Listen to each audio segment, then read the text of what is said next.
All right, Fresh, let's go to the NFC side of the game because I'm already going to make my pick very easily on this one. It is the Detroit Lions. They're traveling to San Francisco to play the 49ers. At time of record, the spread of this game is 7 points, touchdown game. Over under is set at 50 and a half. That's a lot of points for a couple of teams that have pretty good defenses here. Fresh, I'll give it to you, man. What do you got between Lions and 49ers? This is going to be a ball game. You have a very electric Lions offense versus a very, very stout 49er defense, especially in the red zone. As you saw versus the Packers, Packers were able to drive on them, but they shut them down in the red zone, forcing field goals and stops. So that's going to be the big primary matchup that way. And then how does Brock Purdy, potentially with or without Deebo, Samuel, against that flexible Lions defense, who hasn't exactly been dominant, but they've been able to get off the field and make some plays. Those are the two different scenarios really here. How does Brock Purdy show up? Last year in the playoffs, obviously, had one good game, didn't do much versus the Cowboys, got hurt and did not play very often versus the Eagles, didn't look fantastic versus the Packers. Could he, if he struggles in this ball game and costs them a chance to go to the Super Bowl, his time in San Francisco becomes very limited, and his contract allows him to become very expendable. And that raises questions for the 49ers in the offseason. This is actually a big game for Brock Purdy. How does he show up and get the job done? Christian McCaffrey, you've got to be able to show up and have a big game. George Kittle, got to have a show up and have a big game. Brandon Ayuk, you didn't have many catches, you didn't have that many plays versus the Packers. Where are you going to be at this week? Where's this 49er offense going to show up and take advantage?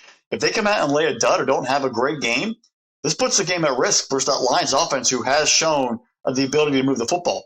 Jared Goff is the more experienced quarterback in this matchup. This is going to be. That's why I think this is going to be very explosive, and a lot of things can happen, and a lot of things are open for explosive plays. Where's this 49er defense? Where's that pass rush? Where's that linebacker? Warner and Greenlaw had amazing games last week. The secondary still wasn't exactly 100% lockdown versus Jordan Love and the Packers. The linebacking core in that front seven, they were the ones who were dominant. How do they set the tone against the Lions' offensive line in a tight end game and get after Goff and shut down that running game? Because if Montgomery and Gibbs are going, opens up play action, gives Goff time, and they will attack that 49er secondary, and then eventually it'll be score for score, and how does Brock Purdy and that 49er offense catch up? McCaffrey, big moment for you. Time for you to show up. You're getting paid a lot of money. This is the kind of game you're here for. Obviously, last year's championship game versus the Eagles was a little different. A lot of injuries, things are in and out. You really can't compare the two. But you've got to show up in this game at home and get the job done versus the Lions. If the Lions beat you and they go to the Super Bowl, what do we make of this 49er era? Really, what does it say? It's sort of like they got there with Garoppolo in 19, didn't go in 20, didn't go in 21. Last year, they had a failed opportunity versus the Eagles. And if they fail this year, it just becomes a great regular season team. And they don't have that way to finish and get to the Super Bowl and actually win a championship. Lions, you've had an amazing run, feeding off the energy. I think you're actually still a little irritated about the whole missed call about the player reporting versus the Cowboys, and that motivation has kept this team going. They came out and they played a great game versus the Rams. They played a great game, a resilient game versus the Bucks. Here they are. They're playing with house money. We talked about the Packers and Texans playing with house money last week. Lions are playing with house money right now. Nobody expected them to be playing for an NFC Championship. They hadn't done it in decades. Here they are going out of San Francisco against a team that's been dominant all year for the most part. Take advantage of it. Play loose. Get after it. Goff, go throw some passes. Go down, check, test the field. Amon St. Brown, go push it. Jamison Williams, you have your speed for the play action. I expect him to be involved in a couple big plays in this ball game and really challenging that 49er secondary. Let it all hang out. Goff, you've been to a Super Bowl. You understand the pressure of playing in the big game. This road game, you were a Ram before. You've been here to Santa Clara. You understand the environment. Go out there and attack it. You have Gibbs. You have Montgomery. Keep that 1-2 punch going. Use the tight end game. You just signed Ertz. You have obviously Ertz now and Laporta. The weapons are there. The offense is there. Keep playing at a high level and go get it done. Don't be scared of that front seven. It's amazing front seven for the 49ers. Don't be scared about it. Do not be intimidated about it. Just play your game. You've beaten good teams before. If you show up and you play your ball game, you have a chance in the football game as well. 49ers, Brock Purdy, you got to show up, son. You got to make some plays. Because if the running game is sort of hampered or it's, big late game situations, you need to be able to make a throw. You need to step up and make the things happen because versus the Ravens, the last big game at home before the playoffs, you were abysmal. This is your chance. If you don't show up, your career in the NFL might be over faster than you think. How does Kyle Shanahan and this offense develop and get him comfortable early on to make some throws, to really put some points on the board?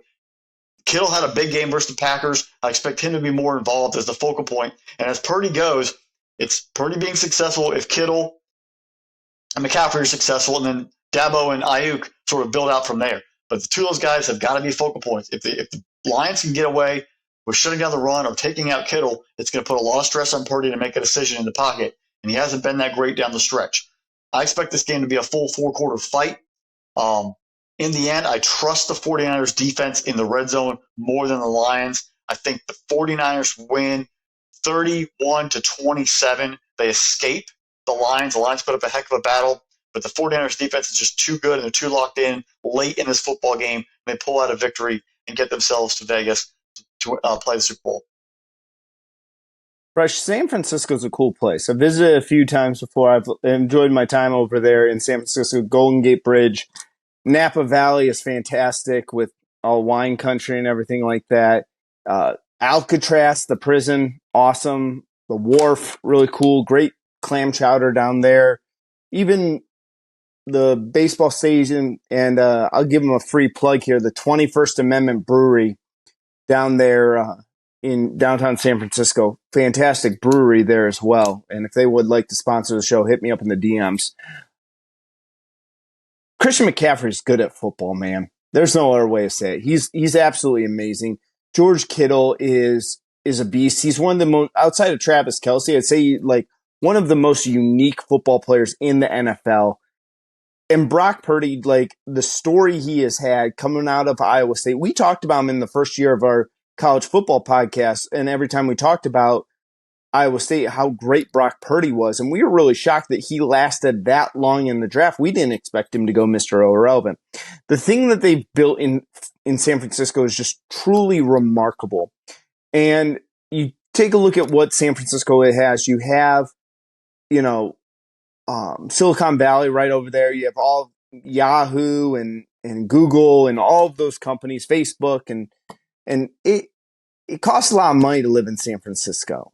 And I get it because it's just a nice area to live in. I know that there's probably, just like every city, that there's bad parts of it. But and then you talk about this defense. It's unfair that you have the two Ohio State boys in Chase Young and Nick Bosa and everything else that you're able to do, and Kinlaw and Armstead and all this stuff. Like, this defense is completely unfair and should be like completely dominant. And that, I paused for a second because they didn't completely dominate the Packers. And the Packers really did have a shot at winning that football game. And I really thought that they were going to win that football game. And then there's Detroit, Fresh. As you guys have listened, you guys know I'm from the greater Cleveland area, and I've been to Detroit quite a few times. If you're ever driving through towards Detroit, in Toledo, Ohio, Tony Paco's hot dogs, highly recommended, talked about on MASH. And going across the bridge to Windsor. But there's something about Detroit, Fresh, is that Detroit's experienced hard times. And I don't think San Francisco knows what hard times are.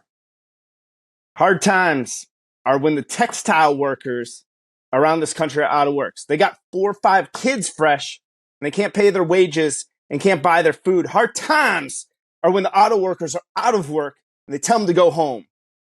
Fresh, in Detroit, hard times are when a man has worked a job for 30 years. 30 years, Fresh. They give him a watch, kick him in the butt, and they say, hey, a computer took your job, daddy. That's hard times. And when you're from Detroit, when you're from those areas, you know what hard times are. And I make sure that I quote the American dream, Dusty Rhodes, baby. Because, Fresh, we're going to get funky like a monkey on this one. Jared Goff playing out of his mind. It's his time. You're from the Southern California area. You went to college out there at Cal. It's time for you to go back there, get a win over in San Francisco.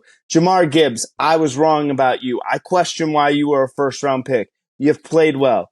St. Brown, great job out of you. Jamison Williams, I'm waiting to see more. Hopefully you're going to show out here. Sam Laporta, the Iowa kid. What does Iowa do? They play defense and they produce great tight ends.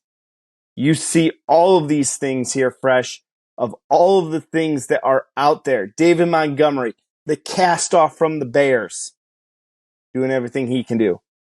And Dan Campbell, he's not the pretty boy. He ain't like 45-page slides of why you should leave the Cleveland Browns, Kyle Shanahan type of guy. And yes, Fresh, Kyle Shanahan gave a long PowerPoint presentation on why he should leave the Cleveland Browns after a year. But you got Dan Campbell. Dan Campbell is a man like you and me, Fresh. He's a man. He's tough. That defense is playing right. He will bite your kneecap, bite your ankle, bite your kneecap, and probably take out a quadricep. You got a guy like Aiden Hutchinson who's playing out of his mind over there, even though he is a Michigan dude. You got everything that's going on with this Detroit Lions team. And Fresh, from day one, I have told you guys that I am a firm believer in the Treaty of Lake Erie. The Treaty of Lake Erie is for Browns, Bills, and Lions fans. As long as we're not playing with each other, we root for the other team. And you know what? In NFL history, Fresh, there are 4 teams that have never made it to the Super Bowl. The Cleveland Browns, the Jacksonville Jaguars, the Houston Texans, and the Detroit Lions. After Sunday, we're down to 3 teams that have never made the Super Bowl, Fresh. The Detroit Lions are going to the Super Bowl. Jared Goff is going into San Francisco. He's going into Silicon Valley. He said, I'll show you your wine. We ain't wine drinkers in Detroit. We know what hard times are. We're going to give the 49ers some hard times. And up yours, Kyle Shanahan. 45-page PowerPoint slides, whatever, getting out of Cleveland. I don't mind. I really don't mind the 49ers. They're a good football team. But I got the Lions winning this game, Fresh. I'm going Lions in upset. Late field goal wins them the football game. Lions kick their way off to Las Vegas.